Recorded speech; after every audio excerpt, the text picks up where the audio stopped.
it's Marky. Let's talk about the SAFRISIor oversized sweater that I got. I have absolutely loved this. I wore it all winter long. It is so comfortable and so soft. The inside feels like fleece, which is really nice and warm. I don't really feel like I have to wear anything under it because it keeps me so warm. It does have a drop shoulder and then a very oversized fit, which is perfect for me. I love to wear it with leggings. I've worn it with jeans. I've worn it with bike shorts, and it looks super cute and super trendy. It does have a collar, and then it does have a quarter zip. So if I'm running errands and it gets cold outside, I will just zip it up. Usually I keep it just kind of half zipped, and it looks really casual, really cute.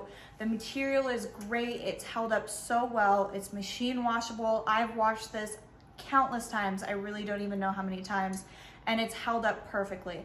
The zipper's never gotten caught. It's always gone really, really smooth. I will try it on for you just so you can kind of see what it looks like on. I am 5'3" and about 125 pounds, and I got a size small.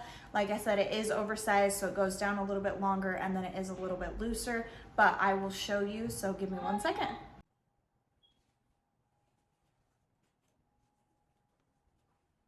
Okay, so now that you've seen it on and you've seen what it looks like, I hope this was helpful. If you're looking for something that's gonna keep you warm and still look stylish but casual, I think this would be perfect. So thank you for watching.